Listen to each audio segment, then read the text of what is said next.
free. Yes. So I'm a prog fan. They are not prog enough for me. I love this album because I don't think the other albums are prog enough for me.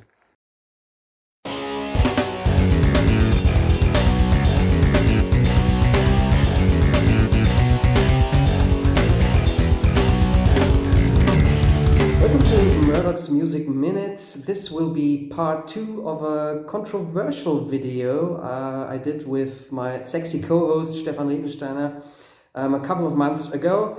We will be tackling prog-rock, a genre that is either loved or hated by music fans.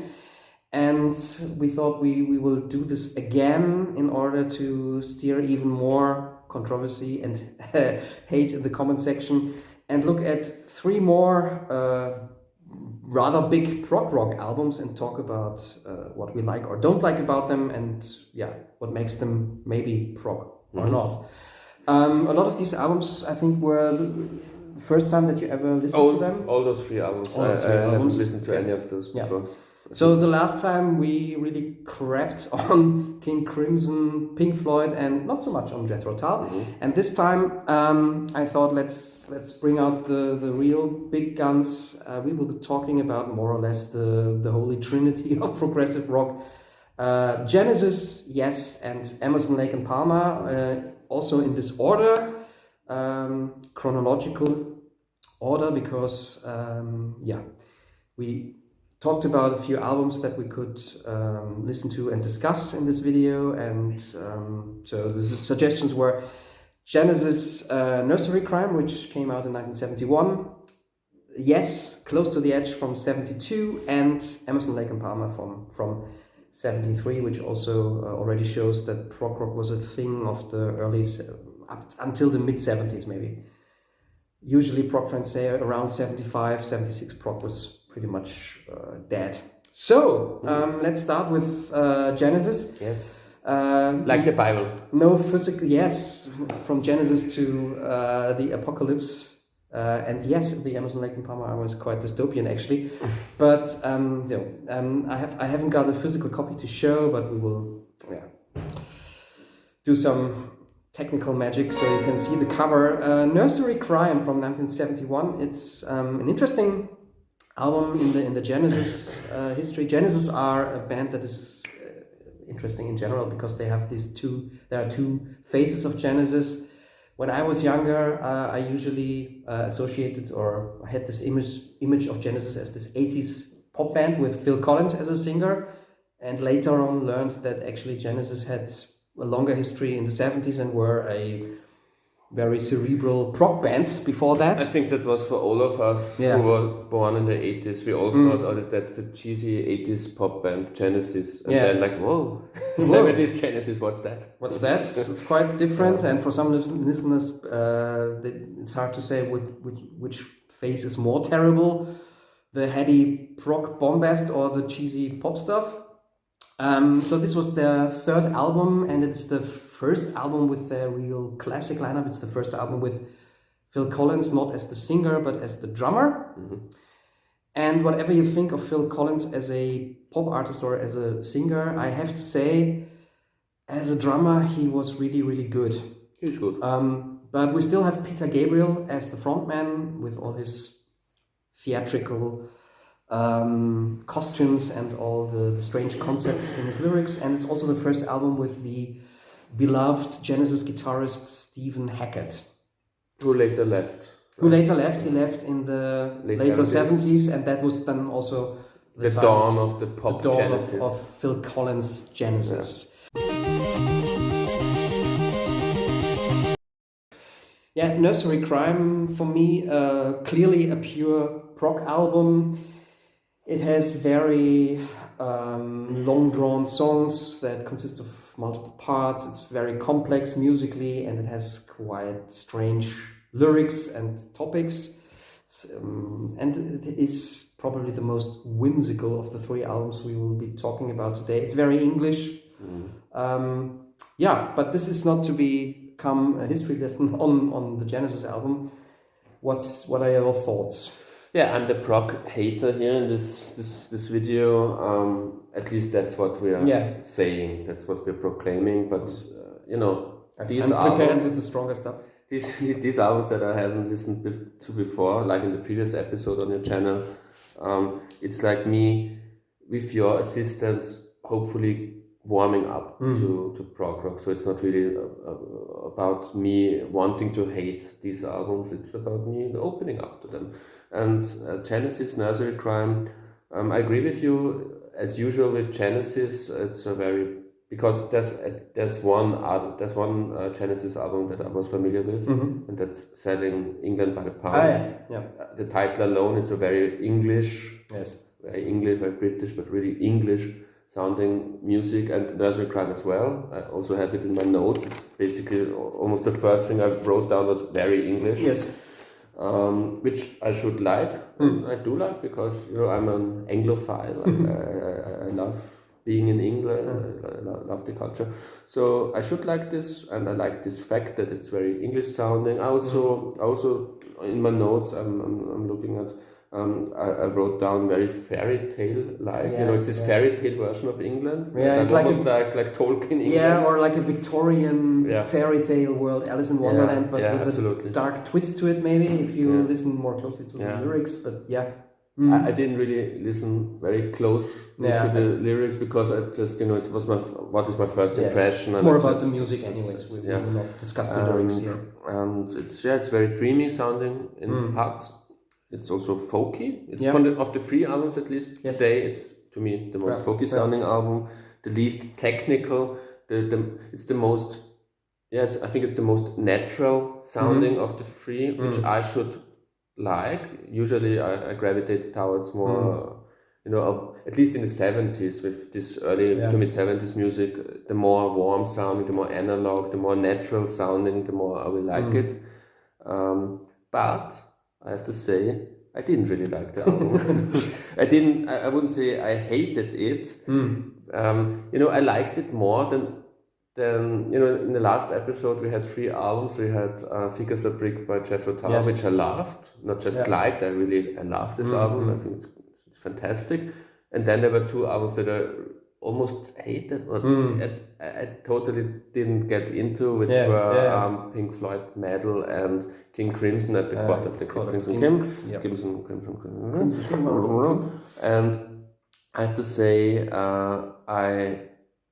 I disliked the King Crimson album and the Pink Floyd album more than Nursery Crime, but still I didn't really like Nursery Crime. I think, to me, the weakness, and now that prog fans again will hate me for saying that, because maybe this is sacrilegious to say, and they love every second of this album. This is what you want to see, right? But I hate Genesis, at least on this album, when they're trying to rock, when they're trying to be more. Like I said, I like the whimsical, the fairy tale aspect, the folky, the English, the twee, the more weird stuff. The more when it's more art rock than prog rock, but when they really want to be a serious rock group and really electric guitar and drums and so, I didn't like it. I think this sounds, to me, please don't be mad at me, lame. I think it's a bit lame. Genesis are not heavy rockers. They are they don't need to be heavy rockers. It's not like I want you to rock. I hate AC/DC. It's one of my least favorite big bands of all time is AC/DC, and I hate Guns N' Roses. I hate the concept of this machismo kind of rock music.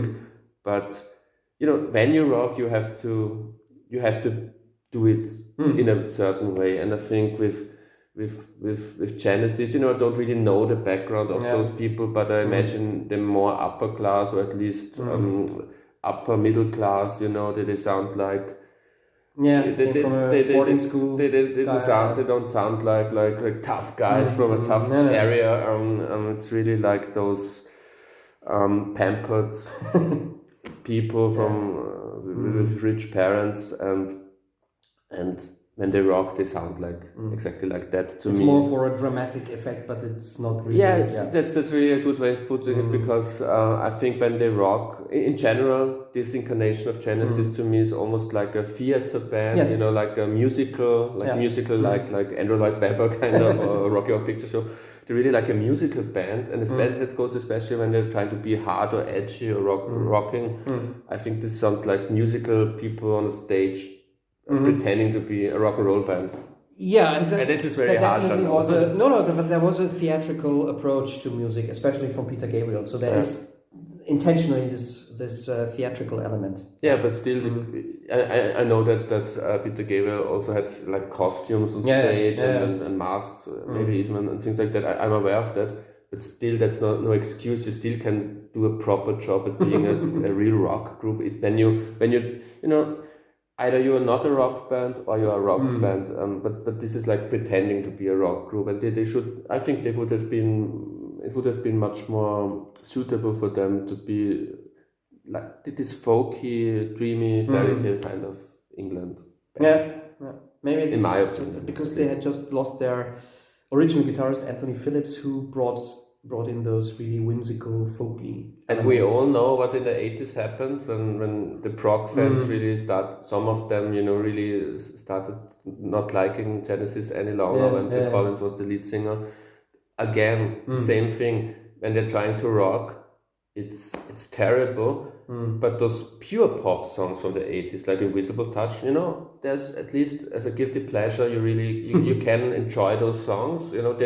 They're always good when they're not trying to be an edgy rock group in the 70s incarnation and in the 80s, 90s incarnation. A song like I Can Dance, that's maybe one of statement. That's such a terrible thing, that's one of the most terrible things that humans ever made, I would say, and that's them doing a rock song. When that came out, I was about 11. I think I was a huge fan of I Can't Dance, but maybe also because of the music video.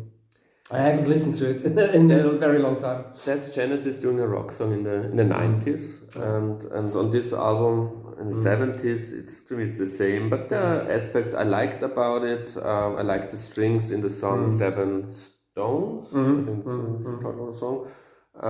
Which I think, I'm not sure it's really strings. There's a lot of mellotron. Whatever it is, I liked it.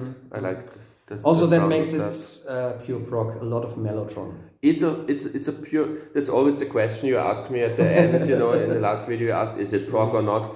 This is prog. This is clearly prog, because in the last episode I think all of those three albums are more like on the border between something else and prog. There wasn't really a pure 100% prog album, but Genesis that's the purest of the four albums we've talked so far. This is a pure prog album. This is prog. Prog rock with not so much rock in it, and I think Genesis. It's prog rock with rock, but I'm not sure they ever considered themselves really a rock band, or they just were trying to do rock music that didn't rock. No, they don't rock. Now, number 2, an album where you really don't need to listen to the lyrics, because the singer is famous for his really strange lyricism. But that would make it interesting to listen to the lyrics now that you say that. But a lot of even fans of this band say, the lyrics usually are just gibberish, and also the singer himself has said, a lot of my lyrics are not really about anything. They are more like words that try to convey the emotion I had while writing. Which is okay, which is fine. For many prog fans, one of the best, or maybe even the best, the most important prog album of all times, comes in my favorite color, green. It's Close to the Edge by YES.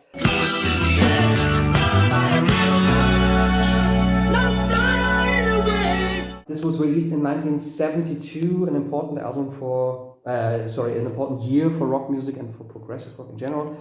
Almost destroyed the band because they were extremely perfectionist. Didn't almost every album almost destroy the band? YES. Yeah, but I think this was the first album that really started the drama in the YES ranks. So the drummer, Bill Bruford, after this album left the group and said he wanted to do something where he was more free to, to jam or to do some improvisation, and he joined the very disciplined ranks of King Crimson. So if you go, voluntarily to King Crimson because you say this other band was too perfectionist for me, that says something. Also, I think the engineer after this album threw in the towel. Forever. Maybe forever, but for the band because apparently they spent hours just discussing how the drums should sound, and it was all very and not much fun to record this album apparently. The end results, we will find out what you say about it, or hand on your heart, did you get past the first 2 minutes of Close to the Edge? We just talked before we started recording this video with a fellow prog fan of more prog fan than me, and I think he hated the first 2 minutes. He said something like that this is terrible, but I'm not with him on this. I disagree with the going for the one with the person we talked about this album just before the video. I think it's we got only three tracks. One absolute epic, the title track, which is all of side 1, Close to the Edge, and side 2 also only has got 2 very long tracks. I don't have a problem with those that those are very long, just 3 long tracks. This is again like with Genesis. I knew one Genesis album before, Selling England by the Pound, and I knew one YES album before we did this video. I would have to look it up because I'm not a fan of YES. I knew Going for the One. I listened to Going for the One like a year ago, half a year ago. Even talked about it in a video and said that I hated it. I think that's what started you initially that we make videos about prog, because you saw me ranting and saying, "Oh, this is terrible." Yeah, and I thought I need more of this negative energy on my channel because I'm only talking about albums where I say at the end, it's a very good album. But I really hated Going for the One, so I was really afraid when you said to me, "Okay, now after the first prog episode, now we really have to." What did you say? The big guns. We have to put on the big guns. This is considered one of the prog. And when you said what that meant, that meant Genesis and YES, I was like, oh God, I hate those groups. But like I said, I didn't really hate Nursery Crime. I didn't like it, but I preferred it to King Crimson, for example, or Metal. Maybe that's because you're slowly turning into a prog fan. I'm adapting, and you will be surprised what I have to say about Close to the Edge. I very, very, very, very much prefer to Going for the One. So I really thought after Going for the One, I will never ever listen again to a YES album, and I hate this group. They are not for me. And that's really surprising. And then I listened to Close to the Edge because you said I have to listen to this album, and at first I was, oh God, I have to listen to this. But then I really liked it. It's really, I still can't stand the voice of the singer. Yeah, John Anderson. So angelic voice. What is his? You say the lyrics don't mean anything. If the lyrics don't mean anything, at least he should sing good. But now that the lyrics are nonsense and he has a terrible voice, why did he? How is it possible that he's the singer of such a big group and no one has anything against it? Or do people like his voice? A lot of people like his voice, actually. Okay. Yeah, it's unique. They say it's unique and it just fits the sound of YES. Yeah. I don't mind his voice. I totally get that it's a bit strange, especially if you hear it for the first time. But you really shouldn't take too close attention to the lyrics. But interesting that you preferred this over Going for the One, because Going for the One is more concise, I think, in songwriting, apart from the final track, which is also another epic. Going for the One, I just listened to it once, but what I remember, I think it's lots of noodling, isn't it? It's an album with endless, boring solos. At least it seemed to me like that. It has more shorter. It has a couple of shorter tracks on side 1. But there's some guitar solos. and they're really very they're all I hate about guitar solos. You know, I like certain kind of guitar solos, but I really hate. But on this, what we're talking about this album, and I like this album. I hate the voice, but it's you know he can't change his voice obviously. And this is also, you know, I said Genesis is 100% a prog album. This is 110% a true prog album. So you really this time you really wanted to show me the real core of what is prog rock, because I was a bit disappointed last time in the sense that I thought this is real prog rock. Those 3 albums are real prog rock, but now this is really prog rock. And so two positive things I have to say about this album. I actually liked that album, and I think it's when you're asking is it prog or not, this is prog, and I liked it. And I also like you know, my favorite member of the group, it seems to me, at least on this album, is Rick Wakeman. I think he's a bit of a controversial figure. You know, I often read about the people wizard that don't like him. Appeared in a cape on stage. But I really like his playing. I think it's very original playing. A big organ break, and and I also you know my thing with Rick Wakeman is you know I'm aware of the thing of him as a person and the cape and everything because I love him in a movie. You know, he acted in a movie 3 years later. Do you know the movie Listomania? By Ken Russell. I've heard of the movie. He's fantastic. He also plays organ in the video, but he plays a really weird. It's a weird movie. It's a weird, experimental movie. Ringo Starr plays the Pope in that movie, so that tells you everything about the movie. And Roger Daltrey is the lead role in the movie. But Rick Wakeman is really great and funny and flamboyant in that movie. I think he's a funny guy. Actually, maybe a bit over the top as a player. Yeah.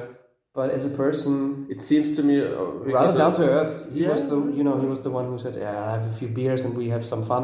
And then he left Yes when they did this double album, and he said, "This is just bloated nonsense." That seems he seems like my guy, my prog guy. I like his playing, I like his personality in the movie, like I said. And what I also liked about that album is, you know, I said it's 110% prog, but there's one element on this album that isn't really, you know, people don't think about this as being prog, but it's something I really like as a pop fan. You know, I'm more like a pop fan. And this album has great choruses. You know, I didn't expect this from a typical prog album. This album has, you know, the songs lead up to climaxes, you know, on like last time with Genesis, this time was Genesis, but Pink Floyd, for example, you know, those songs wobble around for 10 minutes, going nowhere, the space. They want rather to create an atmosphere. Atmosphere. But this is really like bang, here's the chorus, and it's almost like sing-along moments. I'm happy that you heard it that way, because the first time I listened to the title track Close to the Edge, for the first 2 minutes I thought to myself, okay, if this is going, if this will continue for 14 minutes, I'm out of here, because the first 2 minutes are really dissonant guitar noodling. But then they come in with those harmonies. And for me also, Close to the Edge, the track, I mean, we haven't talked about the other 2 songs, but Close to the Edge I think is the crowning achievement on this album. It also has, interestingly, it is prog, it changes a lot, but it has a certain groove. And it has harmony vocals that are almost like, I don't know, listening to a pop song by the Beach Boys, but in a prog rock context. It's very tuneful, actually, if you give it some time. And you just talked about having a groove. I think there's this song Siberian Kachoo, whatever that is. That's almost like a funk song or funk. It's like when Led Zeppelin are trying to be funky, or when they're doing this foray in Jamaica. It's also this like stiff funkiness. It's not really like black people in New Orleans or something.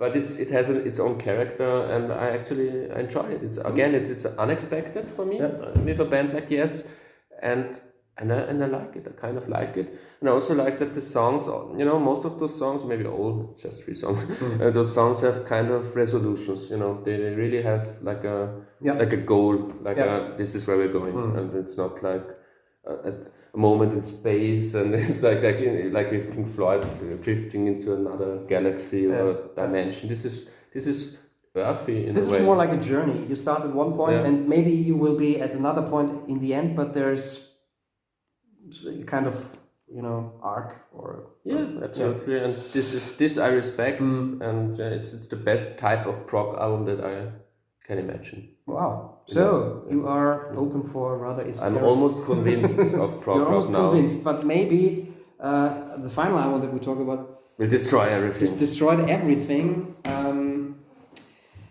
Maybe the band that is most associated with prog rock, excess, endless soloing, musicians that take themselves too seriously, maybe, and also another great or maybe over the top keyboard player, Emerson, Lake and Palmer, and I chose their 1973 album Brain Salad Surgery.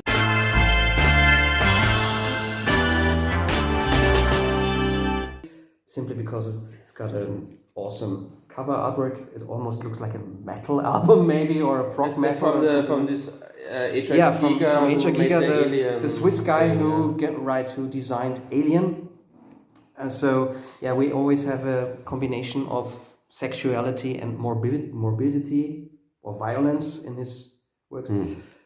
So that's the 1973. I don't really see much sexuality. Brain Salad Surgery. There are apparently some phallic symbols somewhere. Yeah, whatever. We can't show them on YouTube. So for me, definitely a prog album, maybe the most excessive album of the three. Lots of soloing, influences from classical music, or actually one adaptation from a classical piece.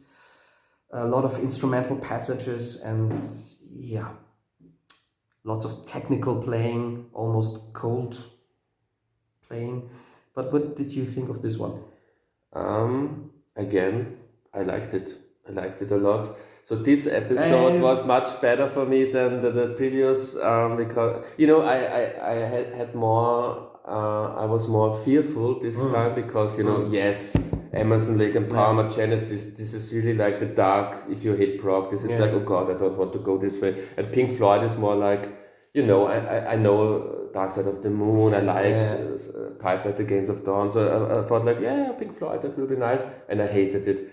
And this time I thought I will hate everything. And I like all three albums and to different extents. And I really, at the end of the video, I'm going to tell you my ranking, but I really liked this one. Again, like the Yes album, I really liked it. This is probably the most aggressive sounding, for me at least. It's interesting, dark and not very tuneful. Interestingly, I kind of disagree with, but you're the expert, so I know that you're probably, this is the orthodox opinion that you have, but I disagree with some of the things you said. To me, it doesn't sound cold. To me, it doesn't sound like people taking themselves too seriously. At least, I think there are some like comedic relief moments even on that album. Yeah, there's one song. Or they take themselves so serious that I just think it's funny and they mean it seriously. But I don't think there's so. There's always usually one or two comments. I'm talking about the song Benny the Bouncer, to be precise. And this is almost like the kind of pastiche kind of song like The Who would do on the Who Sell Out, this British sense of humor, or the Beatles would do on the White Album when they're self-referential and then doing funny voices and so on. Yeah. It's almost that kind of British tradition of Monty Python comes from the same cloth. Fun song. Yeah. On the Genesis album, it would be Harold the Barrel. In the same vein, Plus, something that I didn't expect with ELP. I think the cool people call them ELP, right? ELP. Now I'm now in the club and in the prog club. I'm now one of you guys. ELP, they surprised me twice with Benny the Bouncer, with the sense of humor, if you want to call it that way, and with Still You Turn Me On. Still You Turn Me On. Again, a pop song. I think this is a nicely written, not overly indulgent, at least for prog rock. It's like really a song. It has a beginning, an end, a melody. I'm not sure does it really have a chorus, but it's almost it's got a bit of a hook. It's if you don't know that this is Emerson, Lake and Palmer and someone plays you this song, my first reaction wouldn't be, oh, this is a prog song. My reaction would be, oh, this is a nice rock song from the 70s. And that's the opposite of Genesis. I think when they're trying to be a rock group, I can take them seriously as a rock group, and even without saying a prog rock, when they want to be a rock group, they're a rock group. And when they want to be a prog band, they're a prog band. And the first this is of all the groups, even including the episode from a couple of months ago, of the 6 groups now that we have. This is the first time that I really like the voice of the lead singer. This is really a lead singer's voice. Again, it's a voice that wouldn't be totally strange for a pop or normal rock group. You know, it's really a radio-friendly voice. Greg Lake had a great voice. It's like a Lennon-McCartney kind of voice. You know, very general voice. That it has, you know, he can be. But again, you said some perceive it as a cold group or cold album. I think his voice, when the voice needs to have some emotion and warmth, it has it. Yeah. But there are songs where it doesn't need to be, and then it's more like a cool voice. But you know, there's one song. It's those strange titles. That's the prog thing about this album. Oh yes. Karn, Evil, 9, First Impression, Part 2. And this song. Yeah, I mean, even ELP fans probably can't have to read up the title. You can't remember the title. But even this song, but this song is a song where he has to be emotional and almost like a soulful singer, and pulls it off. So great singer, great drummer. Emerson Lake, the Palmer guy, obviously must be the drummer, because the drummer must be number 3 in the group with the names. The Palmer guy, whatever his first name was, Carl Palmer. Yeah. Cool drummer named Carl. The only living member now. Yeah.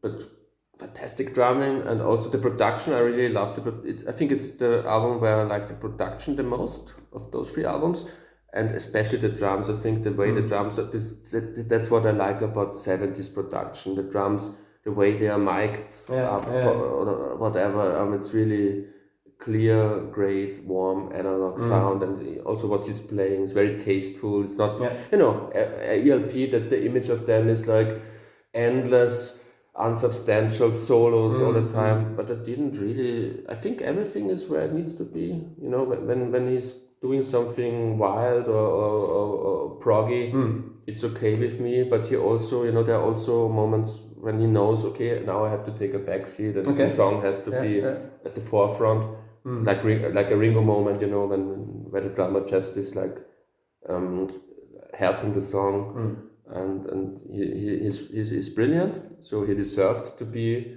in the name of the group. And the other guy, you know, who's the singer, the Lake guy? Greg Lake. Greg Lake, great singer. Like he's also the one who brought in, I think, the pop sensibility. And Emerson, of course, the keyboard wizard. Yeah. Also, I like what he does. So 3 members, I like each of them. I really like his organ playing.